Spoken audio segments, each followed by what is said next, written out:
Bangkitnya Dataran Hitam Bab 1, Warisan. Pembawaan, beberapa ledakan terjadi dalam beberapa detik, bersamaan dengan kekacauan yang ditimbulkan oleh orang-orang yang lewat di area tersebut dan kini mengungsi karena putus asa.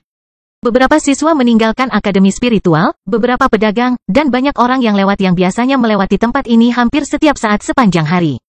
Bagaimanapun, ini adalah ibu kota kerajaan coklat, kota matahari terbenam. Dan ini adalah salah satu jalan utama, tapi tetap saja, beberapa serangan terjadi di sana. Saat kerumunan itu bubar, 5 orang memikirkan tingkat raja spiritual yang sedang bertarung. 4 di antaranya menyerang yang kelima dengan niat yang jelas untuk membunuh. Orang lain di sini adalah salah satu jenderal penting kerajaan Brown, Albert Stuart, yang berusia 130 tahun dan sudah berada di level 51, tahap raja spiritual. Dengan kemungkinan besar di masa mendatang. Namun, bahkan bagi seseorang yang berbakat, melawan 4 lawan dari tahap yang sama tidaklah mudah, dan sang jenderal semakin berada dalam posisi yang tidak menguntungkan. Albert, kamu seharusnya tidak pernah berpikir tidak masuk akal untuk mendapatkan wilayah spiritual tingkat menengah sebagai hadiah yang diberikan oleh kerajaan. Hahaha, seolah-olah keluarga bangsawan baru seperti milikmu bisa melakukannya. Belum lama ini, kerajaan tersebut menyelamatkan habitatnya ke wilayah yang sangat kaya akan energi spiritual, tentu saja berdasarkan standar wilayah ini. Sejak mantan keluarga penguasa di wilayah itu telah meninggalkan kerajaan Brown, meninggalkan beberapa keluarga bangsawan yang haus akan tempat ini. Akhirnya, karena jasa Albert Stuart yang berjasa, dia menerima wilayah itu, dan dia mempunyai harapan untuk meningkatkan kekuatan keluarganya di tempat kaya seperti itu. Namun, ini adalah sumber daya yang tidak dapat dimiliki oleh keluarga bangsawan kecilnya. Penyerang lain menambahkan senyuman di wajahnya. Berbahagialah karena kami tidak akan menyentuh putramu saat kamu mati, hahaha. Namun kami akan menghadiahkan tanah Dataran Hitam sebagai warisanmu. Yang dimaksud adalah wilayah Dataran Hitam adalah tempat yang miskin, steril, dan kepadatan spiritualnya sangat rendah. Sungguh kecewa, jangan berpikir aku akan mati tanpa membawa salah satu dari kalian bersamaku. Setelah mengatakan ini, Albert Stuart memusatkan seluruh energi spiritualnya yang ada di tubuhnya dalam lingkup energi hitam. Sementara vitalitasnya sebagai raja spiritual yang dapat memberikan harapan hidup sekitar 1600 tahun tersedot ke dalam kecepatan yang luar biasa, mengubah yang ditampilkan. Dari seorang dewasa muda menjadi seorang pria tua dengan kedua kaki di dalam kubur dalam sekejap. Sial, pria gila ini akan mengorbankan dirinya sendiri. Undur, pada saat itu juga terjadi ledakan besar di tempat tersebut, menghancurkan segala sesuatu yang berada di sepanjang jalan dalam radius 20 meter. Ketika 3 orang terhuyung keluar sedangkan orang keempat terlempar dalam keadaan setengah mati. Ada juga beberapa benda yang terbang dari tempat itu dan mencapai sekitarnya. Sementara itu, seorang pemuda berwajah kekanak-kanakan, berambut coklat, tinggi 1,3 meter, berseragam hijau dan memegang ransel di punggungnya. Dikejutkan dengan kejadian di sekitarnya ketika sebuah batu selebar lebih dari 1 meter datang ke arahnya. Ahaha, sayangnya, dia tidak dapat melarikan diri tepat waktu sebelum dia diserang. Ini adalah Minos Stuart, anak berusia 9 tahun dan putra seorang jenderal yang baru saja mengorbankan dirinya. Dia datang menemui ayahnya di depan akademi spiritual, setelah hari terakhir sekolahnya, sebelum dia akhirnya dapat memulai perjalanannya di dunia kultivasi. Dia kemudian kehilangan kesadaran tak lama setelah itu. Tidak butuh waktu lama hingga situasi menjadi tenang, dan tak lama kemudian beberapa penjaga datang untuk mengendalikan situasi dan membantu para korban penyerangan tersebut. Bukankah itu anak nakal Jenderal Stuart? Salah satu penjaga yang membantu penyelamatan bertanya dengan suara rendah. Dan nampaknya situasinya gawat. Lebih baik membawanya langsung ke rumah Jenderal Stuart. Butler Dillian ahli dalam penyembuhan spiritual. Jika dia tidak bisa membantunya, maka kita juga tidak akan bisa membantu, ambillah. Dia dengan cepat, penjaga lain berkata sambil membantu seorang pria tua di samping tubuh Minos yang tidak sadarkan diri. Saat Minos diselamatkan, suara serak tiba-tiba berbicara di dalam benaknya. Wah, situasimu bukan yang terbaik, Tesh, meskipun, terlepas dari segalanya, kamu juga menerima kesempatan yang diimpikan banyak orang. Minos kemudian mulai berbicara dengan suara ketakutan. Siapa kamu? Di mana kamu? Jangan terlalu takut, meski berada di ambang kematian, itu bagusnya. Namaku Henricus Longus, dan mengenai keberadaanku, aku ada dalam pikiranmu. Lalu pemuda itu bertanya dengan tidak percaya. Henricus Longus, dewa pertama di dunia kita?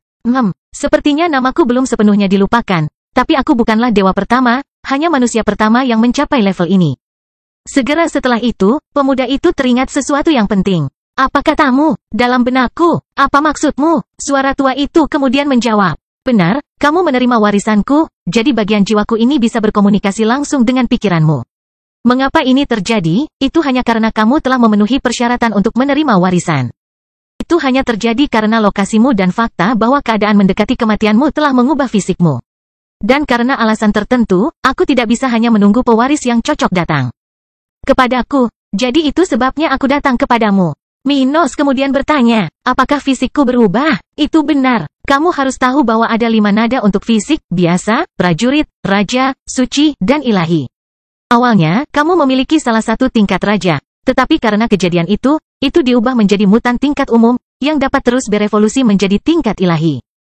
Ini pasti terjadi karena Anda memiliki fisik dengan kemampuan yang agak tidak biasa. Dan setelah kejadian tersebut, sebuah anomali tercipta di tubuh Anda, menghasilkan fenomena langka ini.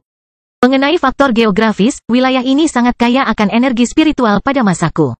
Itulah salah satu alasan aku menciptakan kerajaan tata ruang di dekat tempat ini.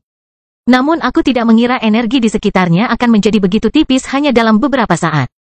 Juta tahun. Di zamanku, tempat ini bisa menciptakan sage spiritual, tapi sekarang bahkan kaisar spiritual pun tidak bisa diciptakan di wilayah ini. Hal ini pada akhirnya menyulitkan saya untuk menemukan ahli waris yang cocok karena untuk menerima warisan saya, individu tersebut harus memiliki fisik tingkat ilahi. Dan karena orang tidak dilahirkan dengan fisik seperti itu, menemukan seseorang seperti itu di tempat seperti itu ini hampir mustahil, karena tak seorang pun yang cukup berbakat akan tinggal di sini. Sementara itu, anak berusia 9 tahun itu mendengarkan baik-baik perkataan tokoh sejarah tersebut, sehingga suara tua itu terus berlanjut. Nak, warisanku akan memberimu potensi yang luar biasa karena bakatmu akan lebih tinggi dari bakat emas. Namun, kamu harus membuat janji. Bakat di dunia ini diklasifikasikan menjadi 5 baris. Warnanya putih, biru, hitam, perak, dan emas. Dikatakan bahwa bakat sama dengan pemahaman, yang merupakan salah satu dari 2 syarat untuk maju melalui tahapan kultivasi. Yang lainnya adalah akumulasi energi spiritual. Dengan bakat, Anda dapat maju tanpa hambatan ke tahap budidaya tertentu, tergantung pada klasifikasi bakat Anda.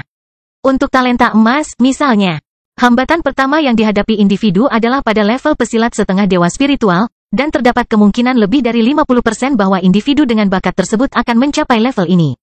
Tentang apa? Minos bertanya dengan rasa ingin tahu. Lalu dia mendengar, ketika saya masih hidup, saya memiliki keterampilan ramalan bawaan, dan karena itu, saya pernah mendapat mimpi kenabian tentang masa depan yang sangat jauh di mana dunia ini akan menghadapi ancaman eksternal yang besar. Hanya sedikit yang mengetahui hal ini, namun kenyataannya kita tidak sendirian di alam semesta, dan kita beruntung karena kita belum pernah ditemukan oleh mereka sebelumnya. Tapi jangan terlalu takut, budidaya mereka juga seperti milik kita, terbatas. Hingga level 100. Namun, jumlah mereka jauh lebih banyak. Misalnya, meskipun kita menemukan banyak ketika kita memiliki 3 atau 4 dewa pada saat yang sama, kekuatan ini bahkan memiliki 10 atau 15 dewa secara bersamaan. Jadi, setelah mimpiku, aku mulai membuat warisanku, karena aku tidak bisa menyelesaikan masalah di hari-hariku, karena energi spiritual di lingkungan tidak cukup tersebar luas di dunia, dan kita tidak dapat menyerap bahkan 30% dari totalnya. Ini juga merupakan batasan biologi.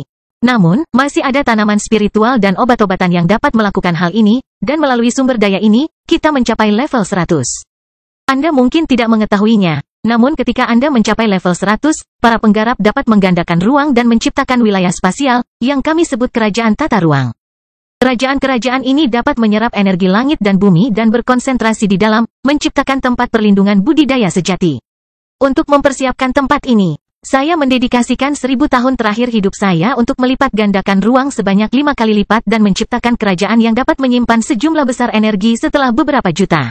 Bagaimanapun, beberapa dekade yang lalu, kerajaan akhirnya matang sepenuhnya. Jadi, ini adalah bagian utama dari warisan saya. Anda harus menggunakan ruang ini untuk meningkatkan tingkat rata-rata budidaya di planet ini. Mengenai cara melakukan ini, setelah memahami banyak informasi yang juga akan Anda terima, saya yakin Anda akan memiliki pemahaman yang baik tentang bagaimana mencapai hal ini. Ini semua nak, jangan mengecewakanku atau seluruh dunia ini akan diperbudak. Akhirnya, menurutku karena keadaanmu saat ini dan warisanku, kamu mungkin tidak sadarkan diri selama beberapa tahun, tapi itu tidak akan terjadi. Akan menjadi sebuah kerugian besar. Minos kemudian membalas dengan tulus. Saya akan melakukan yang terbaik untuk tidak menyia-nyiakan kesempatan ini. Suara tua itu lalu mengucapkan selamat tinggal. Semoga berhasil. Saya harap Anda berhasil. Sementara itu, di luar pikiran Minos, tubuhnya terus-menerus disembuhkan melalui upaya kepala pelayan Dilian. Namun, belum ada tanda-tanda Stuart muda akan bangun. Jadi, 6 tahun berlalu dalam sekejap mata. Bangkitnya dataran hitam bab 2, kebangkitan. Dalam 6 tahun terakhir Minos tidak sadarkan diri, kepala pelayan Dilian telah menyuntikkan beberapa obat khusus ke tubuh tuan mudanya sambil mencoba mencari bantuan dari luar untuk membangunnya. Namun, tidak banyak keberhasilan yang dicapai. Bahkan ibu Minos yang tidak hadir, yang sering mengunjunginya, juga berusaha membantu semampunya, tapi sayangnya, sepertinya ada hal lain yang menghalanginya untuk membangun. Selama periode ini, beberapa perubahan terjadi setelah penyerangan terhadap Jenderal Albert Stuart. Misalnya, wilayah Lembah Merah, salah satu tempat terbaik untuk cocok ditanam di Kerajaan Coklat. Yang harus diwariskan kepada keluarga jenderal, kemudian dialokasikan ke salah satu keluarga bangsawan terbesar di kerajaan ini. Keluarga Silva adalah kekuatan militer yang luar biasa, nomor 2 setelah keluarga kerajaan. Keluarga Silva menekan raja untuk mengubah mandat yang diberikan atas tanah tersebut kepada keluarga Stuart karena hal tersebut tidak diperlukan karena Albert Stuart sudah meninggal dan putra satu-satunya tidak pernah memberikan kontribusi apapun dan masih berjuang untuk bertahan hidup. Dengan cara ini, keluarga Silva memperoleh properti Lembah Merah setelah berbulan-bulan berdiskusi. Sedangkan bagi Minos, ia berkahhi dengan tanah miskin di dataran hitam, yang meskipun wilayahnya luas, merupakan tempat dengan kepadatan spiritual terendah, populasi terkecil, dan mengakibatkan perekonomian terburuk di seluruh kerajaan. Dan memiliki seorang penguasa yang tidak sadarkan diri selama bertahun-tahun, meski tidak menyukai situasi, mereka yang tinggal di dataran hitam masih bisa merasakan ketidaksukaan terhadap Minos. Lagi pula, mereka tidak bisa menunjukkan ketidakpuasan terhadap perintah raja, hanya menyisakan mata rantai terlemah. Bagaimanapun, sekarang Minos Stuart telah berusia 15 tahun dan telah kehilangan 5 tahun budidaya. Karena budidaya dimulai pada usia 10 tahun, waktu terbaik untuk mulai terjaga.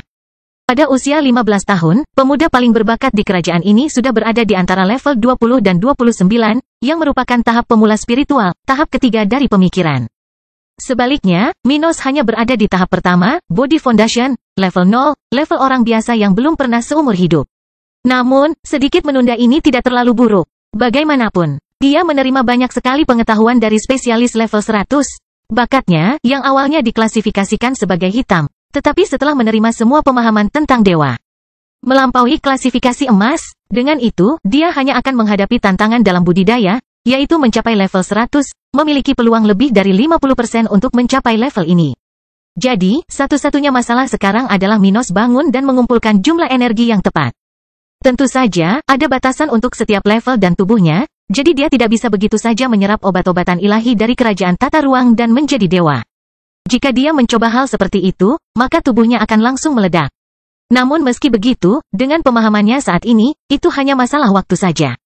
Maka, waktu berlalu, dan akhirnya, tubuh remaja yang kini tak sadarkan diri itu mulai menunjukkan tanda-tanda kebangkitan, ketika dia akhirnya membuka matanya dan mulai mengamati tempat di mana dia berada.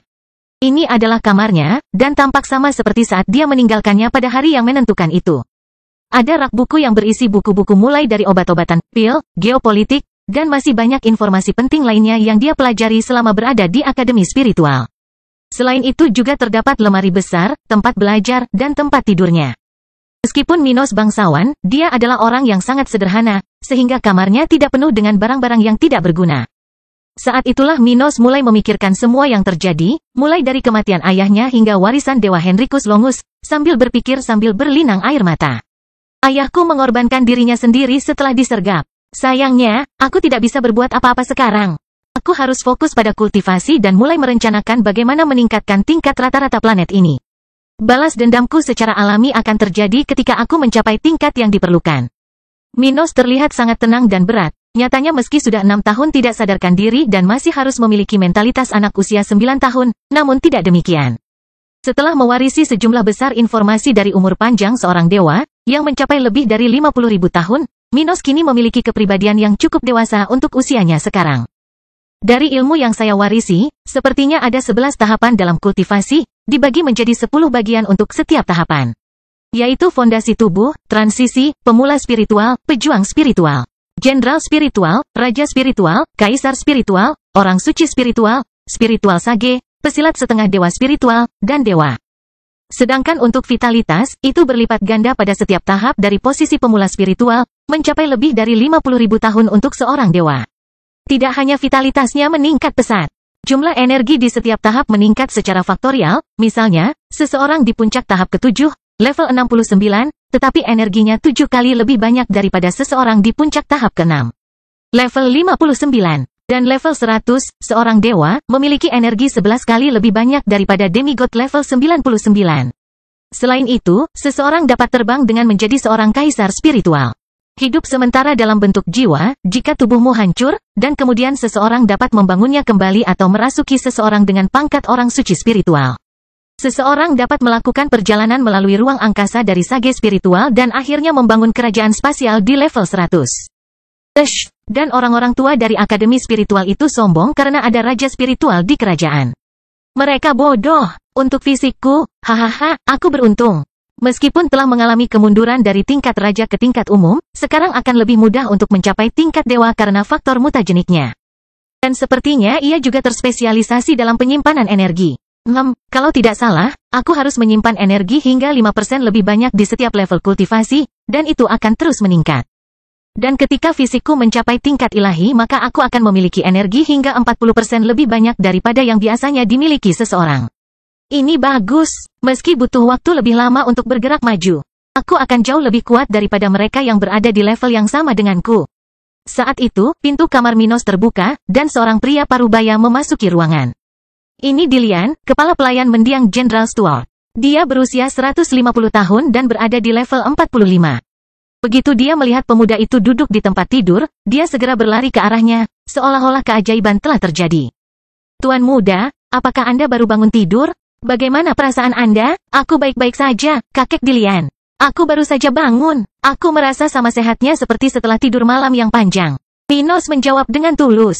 Bagaimanapun, Dillian telah menemani ayahnya selama beberapa dekade, bahkan sebelum ia lahir, dan selama hidupnya, Dillian adalah orang kedua yang dapat ia andalkan selama ayahnya masih hidup. Bagus, Tuan muda, setelah sekian lama, saya khawatir Anda tidak akan pernah bangun lagi. Kata kepala pelayan dengan wajah serius. Sudah berapa lama sejak penyerangan terhadap ayahku? Itu 6 tahun, Tuan muda. Setelah Tuan meninggal, Anda dibawa ke sini, dan selama tahun-tahun itu, saya melakukan segala yang mungkin untuk mencoba membantu Anda bangun. Nyonya Maisi juga berusaha keras untuk mencari bantuan. Apakah ibuku melakukan ini? Seolah-olah dia peduli. Dalam 9 tahun hidupku, jika aku melihatnya 5 kali, itu sudah banyak. Aku pikir dia akan menikmati kelegaan karena tidak harus datang dan menemuiku selama periode ini.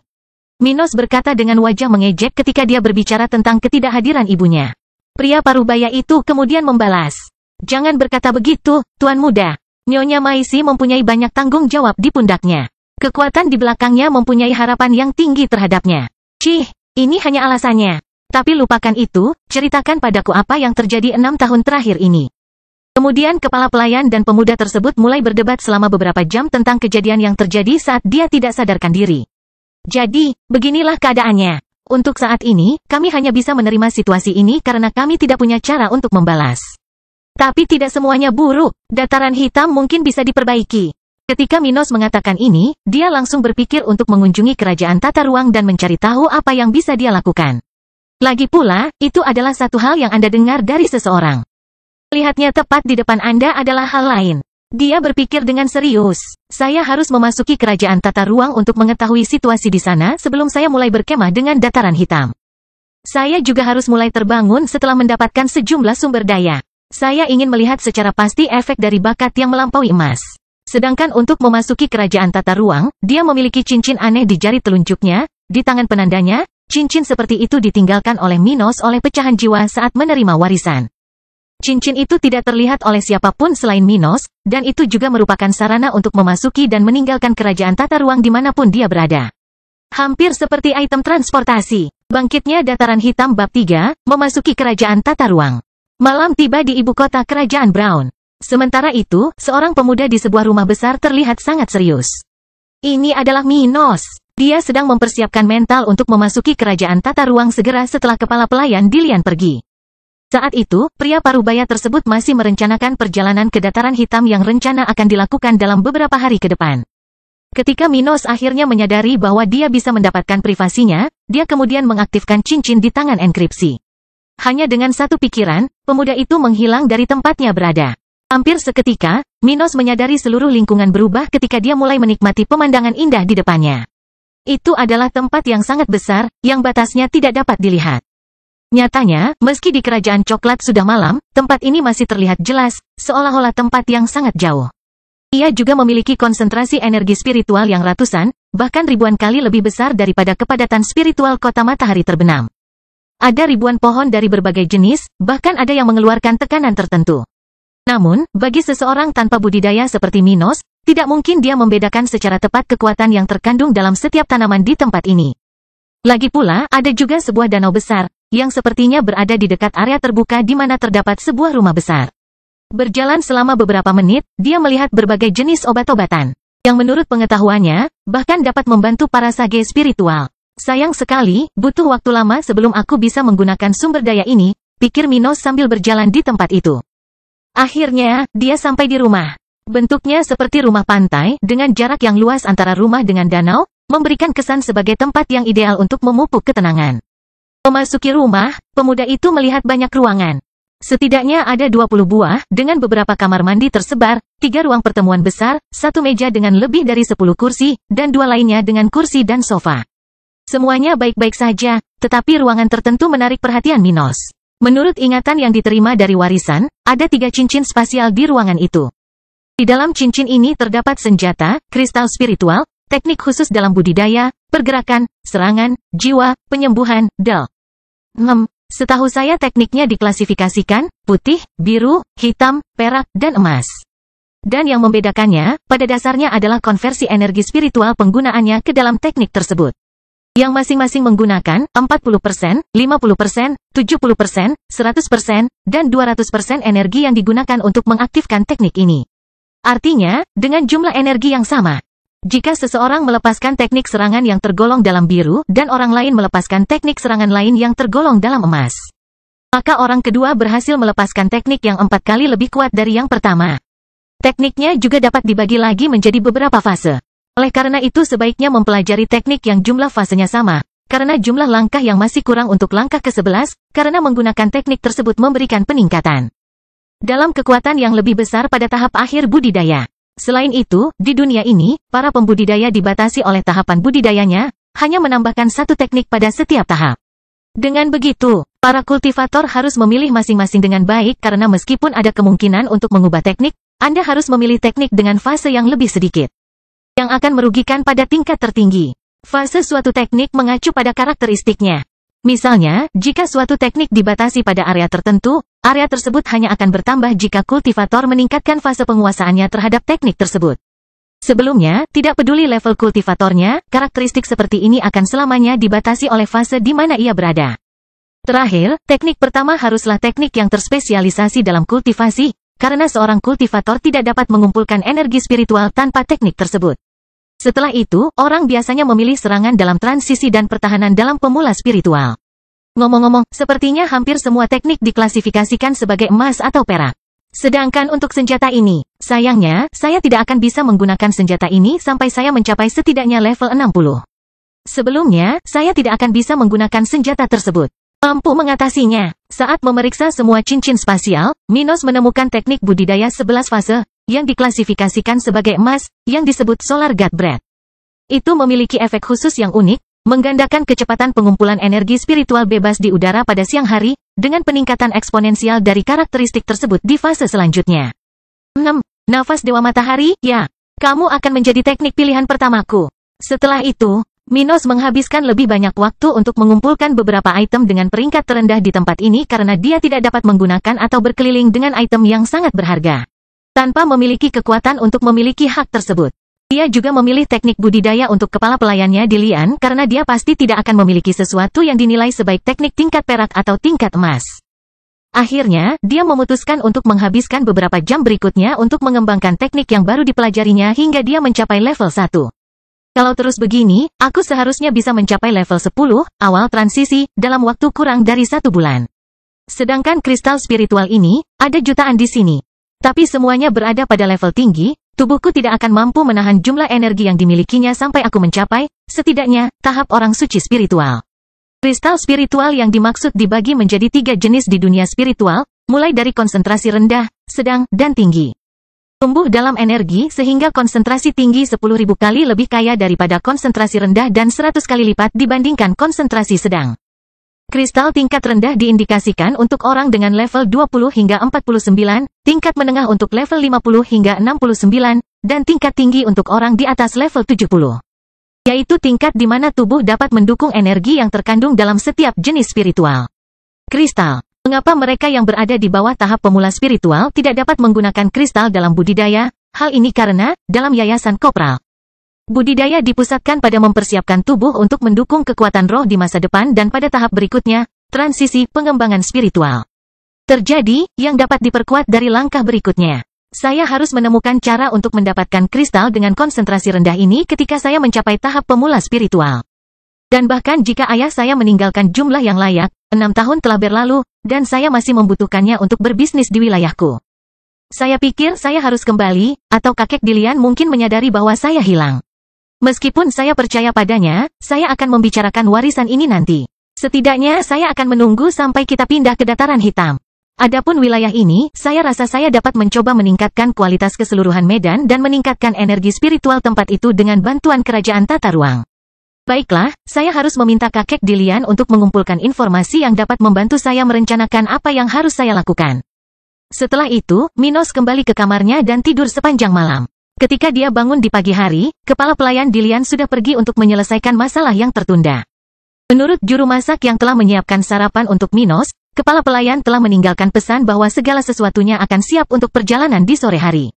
Karena keluarga Stuart adalah bangsawan yang baru dipromosikan, hanya ada mendiang jenderal dan Stuart muda, tidak ada banyak binatang atau kereta untuk perjalanan jarak jauh. Jadi ada kebutuhan untuk menyewa layanan ini. Dan meski tidak membawa banyak barang, masih ada sekitar 20 pelayan dan 10 penjaga yang tetap tinggal bahkan setelah Albert Stuart meninggal. Jadi, Dilian perlu waktu untuk mengumpulkan semua gerbong yang diperlukan. Waktu berlalu, dan tak lama kemudian sore pun tiba ketika 12 gerbong melaju di sepanjang sisi selatan ibu kota.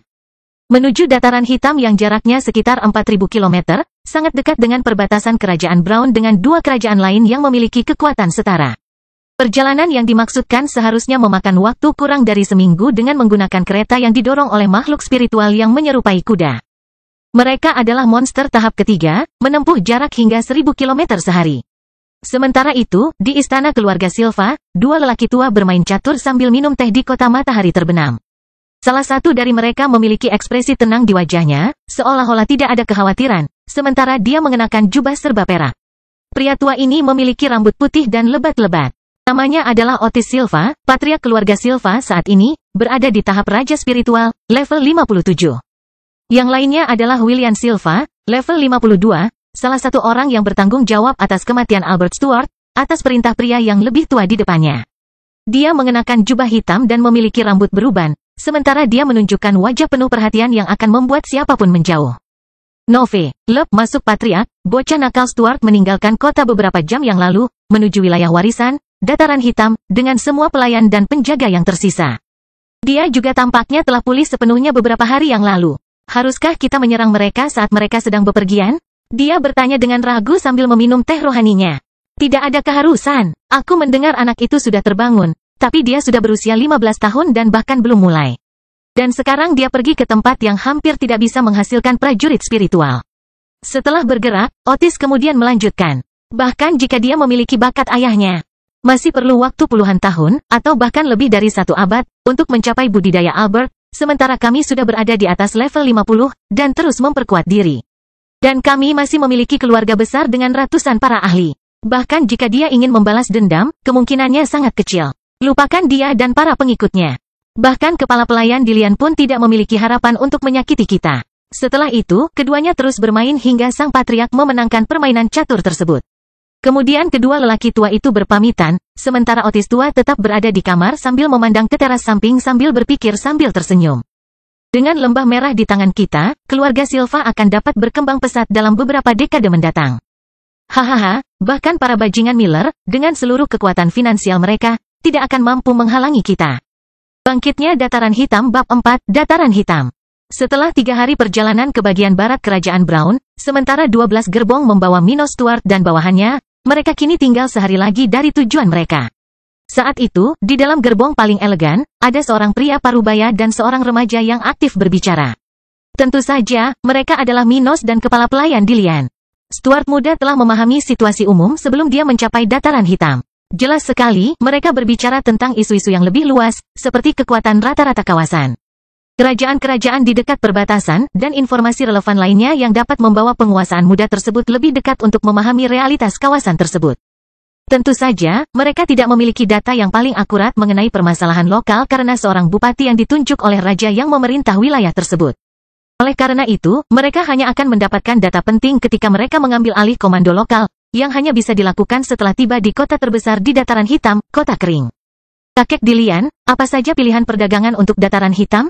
Dataran Hitam diperkirakan tidak dapat mengekspor apapun saat ini, karena tidak ada produksi pertanian dan untuk pertambangan. Wilayah tersebut hanya mengonsumsi sedikit yang dimilikinya. Selain itu, dengan konsentrasi spiritual saat ini, produksi kristal spiritual pasti sangat tinggi. Rendah. Sedangkan untuk impor, mereka harus melakukan bisnis terutama untuk makanan. Oleh karena itu, kerajaan Cromwell yang berada di sebelah selatan kerajaan coklat pasti menjadi pemasok makanan terbesar di wilayah Dataran Hitam, karena wilayah ini berbatasan dengan kerajaan ini. Kerajaan Cromwell juga memiliki pertanian yang makmur, yang menyediakan beberapa wilayah tetangga, termasuk wilayah kita. Mereka juga merupakan mitra dagang utama Pulau Batu, yang terletak di barat laut tujuan kita. Pulau Batu sangat penting bagi semua kerajaan pesisir di wilayah ini karena kaya akan cadangan mineral dan kualitas pandai besi spiritual yang hebat. Pulau ini memiliki perekonomian yang sangat kaya. Namun meskipun perekonomiannya sangat baik, mereka hampir tidak menghasilkan pangan di wilayah mereka dan oleh karena itu, bergantung pada kerajaan lain untuk menekan permintaan pangan mereka. Itulah sebabnya kerajaan Cromwell adalah mitra utamanya. Sedangkan Dataran Hitam tidak banyak berhubungan dengan Pulau Batu karena tidak banyak permintaan akan peralatan spiritual di wilayahnya. Di sebelah utara Dataran Hitam terdapat kerajaan terbesar yang wilayahnya berbatasan dengan kerajaan coklat, Kerajaan Ombak. Kerajaan ini banyak beraktivitas karena wilayahnya yang luas, sehingga sangat aktif dalam perekonomian daerah. Mengenai kontak dengan Dataran Hitam, saya tidak memiliki informasi tentang itu. Jadi kakek Dilian, apa aktivitas utama Dataran Hitam? Pria parubaya itu menjawab dengan wajah tidak yakin. Padahal setahu saya penguasa daerah harus memperoleh sumber daya terutama dari warga melalui pajak. Kalau ada kegiatan lain, saya kurang tahu. Wilayah Dataran Hitam, meskipun memiliki populasi terkecil di Kerajaan Coklat, masih memiliki sekitar 50.000 jiwa. Sebagian besar dari orang-orang ini tidak mempunyai bakat luar biasa, biasanya bakat umum putih atau biru, jadi, bagi mereka, tinggal di wilayah seperti ini adalah yang terbaik. Ini karena, ketika mengambil risiko di tempat di mana terdapat individu yang 1000 kali lebih kuat dari Anda, yang terbaik adalah hidup di lingkungan di mana yang terkuat tidak berada puluhan level di atas Anda. Ini adalah masalah keterbatasan. Oleh karena itu, sebagian besar penduduknya tinggal di kota kering, dan hal ini memerlukan layanan yang disediakan oleh kerajaan. Oleh karena itu, penguasa daerah dapat memungut pajak dari warganya dengan alasan bahwa mereka membutuhkan uang tersebut untuk memenuhi kebutuhan dasar hidup di tempat tersebut. Dataran Hitam juga tidak perlu mentransfer dana ke kerajaan. Hal ini karena wilayah tersebut hanya memiliki sedikit pendapatan, dan jika wilayah tersebut masih harus mengirimkan beberapa kristal spiritualnya kepada raja, maka tidak akan ada keuntungan. Faktanya, situasinya cukup buruk sehingga tidak ada bangsawan yang mau datang ke tempat ini. Sedemikian rupa sehingga tempat itu tidak mandiri karena tidak ada yang menginginkan beban ini. Adapun bupati yang sekarang, ia hanyalah seorang agen publik yang menerima perintah raja untuk mengurus daerah sementara penguasa berhalangan. Tapi bahkan dia tidak senang dikirim ke tempat steril seperti ini selama 6 tahun. Sial, budidayanya akan tertunda jika ini terus berlanjut. Saat aku berada di akademi spiritual, para guru mengatakan bahwa kekuatan rata-rata kerajaan di sekitarnya adalah tahap keempat, sedangkan spesialis terkuat berada di tahap keenam, raja spiritual. Apakah ada hal lain, kakek Dilian? 6. Itu benar. Di kerajaan-kerajaan ini, penguasa dan beberapa leluhur umumnya berada di level 58 dan 59, yang merupakan yang terkuat di wilayah tersebut. Orang-orang tua ini umumnya berusia di atas 500 tahun, dan beberapa di antaranya mendekati usia 1000 tahun. Tua, namun meskipun harapan hidup seorang raja spiritual lebih dari 1600 tahun. Mereka memiliki sedikit peluang untuk mencapai tahap berikutnya tanpa harus meninggalkan kerajaan mereka selama beberapa dekade atau bahkan lebih dari 1 abad. Ini karena energi spiritual di wilayah ini tersebar dengan baik, dan keluarga-keluarga paling berbakat telah meninggalkan tempat ini selama ribuan tahun yang lalu. Seperti yang mungkin sudah Anda dengar, bakat seringkali diturunkan dari orang tua ke anak-anak melalui gen mereka.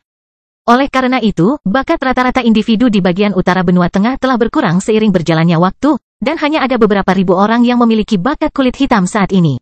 Sedangkan untuk talenta perak, jumlahnya pasti sangat sedikit, dan orang-orang ini meninggalkan wilayah ini dengan cepat. Terkadang bahkan sebelum mereka ditemukan oleh kekuatan manapun di wilayah ini. Dan karena bakat diperlukan untuk menghindari hambatan dalam pengembangan yang muncul antara akhir satu tahap dan awal tahap lainnya, para pemimpin wilayah terjebak di tingkat akhir raja spiritual, karena mereka memiliki bakat hitam. Yang mana memungkinkan untuk berkultivasi tanpa hambatan hingga tahap kelima, dengan peluang hanya 50% untuk mencapai tahap keenam, dan masih lebih kecil lagi untuk mencapai tahap ketujuh. Akibatnya, tanpa sumber daya eksternal yang kuat atau tingkat kepadatan spiritual yang lebih tinggi, para ahli ini tidak dapat mengabaikan hambatan dalam budidaya ini. Oleh karena itu, hampir tidak ada penguasa yang memiliki budidaya kaisar spiritual di bagian benua tengah ini, karena meninggalkan kerajaan mereka sangat berbahaya bagi keluarga mereka dan diri mereka sendiri. Sedangkan untuk dataran hitam, karena ini adalah wilayah spiritual tingkat rendah, yang terkuat harus berada di level 39, prajurit spiritual. Kecuali, tentu saja, jika ada kekuatan eksternal yang dikirim dari wilayah lain. Tetapi meskipun saya tidak ahli dalam bertarung, keselamatan Tuan Muda seharusnya tidak menjadi masalah bagi saya karena saya berada di level 45, dan seharusnya tidak ada ancaman yang lebih besar dari itu. Ketika Minos mendengar ini, dia memikirkan teknik budidaya tingkat emas yang dia ambil dari kerajaan tata ruang untuk kepala pelayan Dilian. Namun, dia memutuskan untuk menunggu sampai mereka mencapai dataran hitam untuk mengantarkannya. Karena dia pasti harus menjelaskan dari mana teknik ini berasal, dan dia tidak ingin menjelaskannya sekarang. Segera setelah itu, gerbong berhenti untuk beristirahat. Matahari sudah terbenam di Cakrawala, dan dari kejauhan, mereka berasal dari kota kering. Jika mereka melanjutkan perjalanan, mereka akan tiba saat fajar di tempat tujuan. Karena itu, mereka memutuskan untuk menunggu hingga keesokan harinya, membuat kamp di dekat jalan raya. Minos hampir tidak punya banyak waktu untuk berkultivasi dalam 3 hari terakhir ini, tapi dia masih berhasil mencapai level 2. Dan karena perbedaan antara level awal sangat kecil, tidak ada yang memperhatikan kemajuan kekuatan Stuart muda sejak dia juga masih kecil. Tidak mencoba mengungkap hal itu. Akhirnya, malam tiba, dan keesokan paginya Minos akan tiba di rumah barunya, di mana dia memutuskan untuk membangun pasukannya. Dengan ilmu yang diwarisi dari Dewa Henricus Longus, Minos mengetahui beberapa cara untuk memperkuat suatu wilayah. Dia hanya perlu menyelidiki situasi dataran hitam untuk menyelesaikan rencananya secara menyeluruh. Dia telah memutuskan untuk mengubah rumah barunya menjadi kerajaannya sendiri, menciptakan kekuatan yang kuat yang dapat bersaing bahkan dengan kerajaan terbesar di dunia ini. Berjam-jam berlalu ketika Stuart muda akhirnya melihat kota kering di kejauhan. Itu adalah tempat yang sesuai dengan namanya. Kering, lingkungan sekitar kota benar-benar gersang, hampir tidak terdapat pepohonan di seluruh kota. Itu adalah kota kecil, dengan banyak rumah umum dan beberapa perdagangan terletak di wilayah tengah. Ada juga sebuah rumah besar biasa, tepat di tengah kota. Ini adalah pusat pemerintahan lokal dan juga rumah masa depan Minos. Jalanan memiliki pergerakan yang baik, dengan beberapa orang yang lalu lalang dan dengan sedikit gerbong. Faktanya, selain kelompok Minos, hanya ada 2 orang lainnya di seluruh kota. Beberapa individu mewariskan makhluk spiritual mereka, tetapi mereka adalah makhluk tingkat rendah. Saat itulah, rombongan Minos akhirnya sampai di mansion yang berada di tengah kota. Bangkitnya dataran hitam bab 5, melewati perintah. Ketika Minos turun dari tempat duduknya, dia melihat beberapa penjaga di gerbang samping masuk mansion. Tempat ini tidak sebesar rumah sebelumnya di ibu kota kerajaan, tapi ukurannya bagus. Itu memiliki 2 lantai di luar lantai pertama. Warnanya putih, artinya tempat ini tidak terlalu menarik perhatian di kawasan ini. Selain itu seperti kota, sangat sederhana dan sangat kering. Tidak ada satupun tanaman yang menghiasi tempat itu, hanya tanah kosong. Di depan gedung, beserta pagar besar dan gapura. Kemudian, seorang pria parubaya yang kelebihan sedikit berat badan dengan rambut putih di kepalanya, tidak dicukur dan mengenakan jubah putih, mulai berjalan menuju gerbang. Di mana penjaga menjaga situasi yang dimaksud. Padahal, dalam 2 hari terakhir ini, sebagian besar petugas yang bertugas di kota kering sudah bersiap untuk hari ini. Lagi pula, setelah 6 tahun, mereka akhirnya akan bertemu dengan penguasa mereka. Mengenai apa yang mereka harapkan, tidak masalah siapa yang bertanggung jawab di sini. Dengan banyaknya permasalahan yang ada di wilayah ini, tidak banyak yang bisa dilakukan, sehingga banyak dari mereka yang tidak terlalu mempedulikannya. Itu hanya seseorang dengan nama berbeda yang memberi mereka perintah. Namun, ada beberapa orang yang merasa khawatir. Lagi pula, meskipun mereka tidak dapat berkembang, orang-orang ini, setidaknya, ingin mempertahankan status mereka saat ini.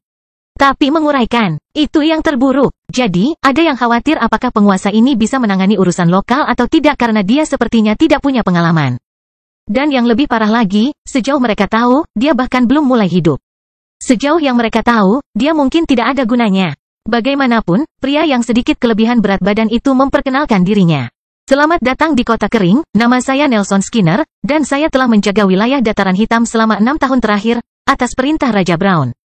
Saya diperintahkan untuk menunggu kedatangan penguasa dan kemudian serahkan panglima wilayah itu kepadanya. Tolong temani aku ke kantor lamaku. Aku akan menunjukkan kepadamu hal yang paling penting untukmu. Setelah mendengar ini, Minos dan Dillian mengikuti Bupati Skinner ke dalam mansion. Tuan Muda Stuart, setelah saya menerima berita kesembuhan Anda, saya membuat semua pengaturan untuk memfasilitasi pergantian komando. Saya telah memastikan bahwa semua informasi penting disampaikan kepada Anda hari ini. Setelah beberapa jam berbincang, Nelson Skinner akhirnya meninggalkan mansion dengan senyum lebar di wajahnya. Dia akhirnya bisa keluar dari lubang ini. Dia bahkan tidak sabar menunggu 1 menit lagi untuk pergi. Padahal, sejak subuh, semua barang miliknya sudah tersimpan dengan baik, dan gerbongnya sudah siap berangkat kapan saja. Begitu dia meninggalkan mansion, dia pergi tanpa menoleh ke belakang, berharap dia tidak perlu kembali ke tempat ini. Di dalam mansion, Minos bertemu dengan sekretaris yang bekerja untuk Bupati pada periode sebelumnya dan pemimpin penjaga Kota Kering. Sekretarisnya bernama Mia, dia berumur 27 tahun, level 23, bakat biru. Dia memiliki kecantikan yang bisa dianggap biasa saja. Namun meski begitu, dia enak dipandang, terutama dengan lekuk tubuhnya yang menonjol. Komandan penjaga bernama Pike, dia berusia 53 tahun, level 35, talenta biru. Dia tinggi, lebih dari 1,9 meter, dan memiliki mata yang tajam. Ada juga bekas luka berukuran sedang di sisi kanan wajahnya. Baik lahir dan besar di wilayah dataran hitam. Dia mulai bekerja di pemerintahan lokal 5 tahun lalu, sementara Pike sudah bekerja sebagai pengawal di bawah 3 bupati yang diutus raja dalam 25 tahun terakhir. Dia pastilah orang yang paling mengetahui wilayah ini, menjadi seseorang yang pasti bisa banyak membantu Stuart muda. Nove, Lep masuk setelah bertemu dengan mereka dan anggota pemerintahan lokal lainnya. Minos tetap tinggal di kantor barunya. Hanya dengan kepala pelayan Dillian yang menyampaikan beberapa informasi yang mereka terima. Saat itu, mereka memperoleh beberapa data yang relevan mengenai realitas di mana wilayah dataran hitam berada. Misalnya, Kota Kering saat ini memiliki sekitar 30.000 penduduk dan, dengan pajak tahunan sebesar 1 kristal tingkat spiritual rendah, terdapat pendapatan sekitar 30.000 kristal per tahun. Selain itu, tambang kristal di wilayah ini menghasilkan sekitar 24.000 kristal kualitas rendah. Namun pemerintah hanya mempunyai 25% dari jumlah tersebut karena pekerja dan biaya lainnya menuntut sisa dari jumlah tersebut. Dengan demikian, wilayah tersebut menghasilkan sekitar 36.000 kristal tingkat rendah per tahun.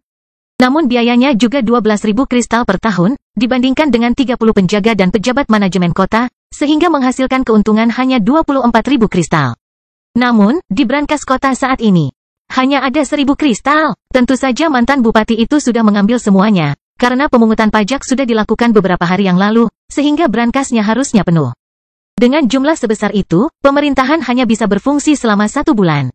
Minos juga menemukan bahwa wilayah dataran hitam memiliki luas sekitar 200.000 km persegi, yang tidak ada gunanya. Meskipun merupakan dataran yang hampir seluruhnya siap untuk ditanami. Namun lahan tersebut benar-benar steril dan tidak cocok untuk pertanian. Ada juga sebuah danau di ujung timur wilayah itu, yang menyuplai wilayah tersebut. Ada beberapa sungai juga, tapi sampai saat itu tidak banyak menarik perhatian. Mereka hanya digunakan di sepanjang pantai untuk memperoleh makanan laut, yang diperdagangkan di Kota Kering, tapi ini tidak memiliki volume bisnis yang besar. Kegiatan itu dilakukan hanya untuk menjamin kelangsungan hidup keluarga nelayan. Ada penambangan di wilayah tersebut, tetapi jumlah kristal yang terlibat sangat sedikit, sehingga tidak perlu dikhawatirkan. Akhirnya, Minos menanyakan pertanyaan kepada kepala pelayan Dillian dengan wajah serius. Kakek Dillian, berapa banyak kristal yang tersisa dari yang ditinggalkan ayah kita? Tuan muda, setelah menghabiskan 6 tahun terakhir dan perpindahan baru-baru ini, ada sekitar 30.000 kristal tingkat rendah dan 500 kristal tingkat menengah yang tersisa. Pemuda itu menghela nafas lalu berkata, "Yah, walaupun tidak banyak, tapi itu cukup untuk memulai. Lalu saya ingin melihat-lihat tanah di sekitar kota, dan saya ingin membuat kelompok untuk membantu saya di bidang pertanian. Saya rasa saya punya cara untuk meningkatkannya. Aku hanya perlu mengkonfirmasi ini sebelum aku yakin. Saya juga ingin mereka mengumpulkan informasi tentang Master Arai. Saya ingin membeli arai besar untuk ditempatkan di sekitar kota guna meningkatkan konsentrasi energi spiritual. Tapi untuk saat ini, saya hanya ingin informasi tentang itu karena kita tidak akan bisa melakukannya. Membayar untuk layanan seperti itu untuk saat ini. Serta informasi tentang pandai besi spiritual. Saya ingin tahu persis siapa dan di mana mencarinya ketika kita memiliki cukup kristal." Susunan yang dimaksud adalah formasi yang dapat mengubah energi spiritual menjadi energi bentuk lain, memusatkan energi spiritual di kawasan tertentu, menciptakan kawasan lindung, dan lain-lain. Meskipun dunia ini tidak mengembangkan teknologi, manusia masih dapat memiliki gaya hidup yang nyaman jika mereka memiliki cukup kristal. Misalnya, ada susunan sederhana yang memancarkan cahaya. Lainnya digunakan untuk melepaskan panas dan banyak bentuk lain yang dapat memudahkan kehidupan sehari-hari di tempat ini. Adapun Master Arai, ini adalah individu yang fokus pada pengembangan teknik spesifik yang terkait dengan Arai. Umumnya, mereka bukanlah pejuang, karena mereka tidak mengembangkan teknik menyerang, bertahan, dan bergerak, memfokuskan sebagian besar dari 10 teknik maksimum mereka pada dukungan susunan. Namun, mereka sangat berpengaruh di seluruh dunia spiritual. Sebagai pandai besi, mereka hampir sama dengan Master Arai, dengan perbedaan bahwa mereka mengkhususkan diri pada teknik yang membantu produksi peralatan spiritual. Jadi, kepala pelayan Dilian sangat terkejut dengan apa yang baru saja dia dengar. Cara untuk memperbaikinya, Tuan Muda, saya ingin mempercayai Anda, tapi menurut saya tanah ini tidak bisa diperbaiki. Sebenarnya ada alasan mengapa tempat ini disebut dataran hitam. Hal ini terkait dengan fakta bahwa di lingkungan ini, dalam jangka waktu yang lama, tanaman apapun yang ditanam akan mati perlahan dan menjadi hitam pekat sebelum akhirnya berubah menjadi debu. Banyak ahli telah mencoba memecahkan masalah ini, namun semuanya gagal. Kata Dilian dengan wajah penuh belas kasihan. Minos kemudian memutuskan sudah waktunya memberitahu Dilian tentang warisannya. Kakek Dilian, sebenarnya ada alasan di iklim dingin untuk mengatakan itu. 6 tahun yang lalu, saya kehilangan ayah saya dan hampir mati, namun saya juga diberi kesempatan besar. Saya dikenalkan oleh Dewa Henricus Longus dan menerima warisannya. Dengan itu, saya mendapat banyak ilmu dan juga tempat khusus yang ditinggalkan olehnya dengan banyak barang yang bisa membantu kita sekarang dan di masa depan. Terlebih lagi, ketika saya tidak sadarkan diri, saya juga terkait dengan menerima warisan ini. Setelah mengatakan ini dengan wajah datarnya, Minos melemparkan gulungan kertas emas ke arah Dilian. Kepala pelayan kemudian melihatnya ketika dia tiba-tiba berpikir, ini, tidak mungkin. Bangkitnya dataran hitam bab 6 mengungkap warisan. Ini adalah teknik memecahkan tingkat emas. Sungguh luar biasa, aku tidak pernah berpikir bahwa sesuatu seperti ini akan muncul di sepanjang hidupku. Sial. Bahkan Raja Brown hanya membuat satu yang diklasifikasikan dalam perak. Ini luar biasa, Tuan Muda. Akan lebih baik jika Anda mulai mengembangkan teknik ini secepat mungkin. Meskipun hanya memiliki 6 fase, itu masih jauh lebih baik daripada teknik yang saya miliki. Dengan itu, Tuan Muda akan melakukannya. Bisa menjadi raja spiritual dalam beberapa dekade. Saat kepala pelayan Dilian sangat bersemangat dengan teknik mendorong udara. Dia tiba-tiba menyadari bahwa Minos tidak bercanda ketika dia mengatakan bahwa dia telah menerima warisan dewa. Lagi pula, di wilayah benua tengah ini, tidak akan ada teknik yang dianggap baik, dan ibu muda Stuart juga tidak bisa mendapatkan sesuatu yang begitu bagus. Yang tersisa hanyalah penjelasan bahwa dia telah dipilih oleh seorang spesialis hebat. Apakah spesialis ini adalah Dewa Henricus Longus atau bukan, tidak ada bedanya bagi Dilian. Minos memperhatikan ekspresi senang pria parubaya di depannya saat dia melanjutkan. Kakek Dilian, ini hanyalah salah satu dari sekian banyak teknik yang kuterima. Aku juga mewarisi pengetahuan Longus senior dan kerajaan tata ruang. Di alam ini, terdapat banyak sumber daya budidaya tingkat tinggi. Namun untuk saat ini, sumber daya tersebut tidak dapat digunakan karena level kita sangat rendah. Namun, masih ada cara bagi kerajaan tata ruang untuk membantu kita memperbaiki wilayah ini. Aku hanya perlu mencari tahu apa sebenarnya masalah yang ada di tempat ini. Untuk teknik mendorong udara, itu untukmu. Saya sudah teknik lain, yang juga diklasifikasikan dalam tingkat emas dan memiliki 11 fase. Dilian kaget mendengarnya, terutama pada bagian yang menurut Minos sudah ia kembangkan. Itu karena dia tidak menyadarinya. Apakah Tuan Muda sudah membangunnya? Aku bahkan tidak menyadarinya, bahkan bepergian bersamamu selama lebih dari 3 hari. Apakah Tuan Muda sudah di level 1? Dia berkata sambil tersenyum. Minos kemudian menjawab, saya mulai memegangnya sebelum kita meninggalkan kota matahari terbenam. Saya sudah berada di level 2, dan saya akan bisa mencapai level 3 dalam 2 hari ke depan. Dilian tampak lebih bahagia setelah mendengarnya. Minos akan lebih berbakat dengan kecepatan seperti ayahnya, jadi tidak lama kemudian Stuart muda memiliki kekuatan untuk melindungi dirinya sendiri, bahkan tanpa bantuan dari luar.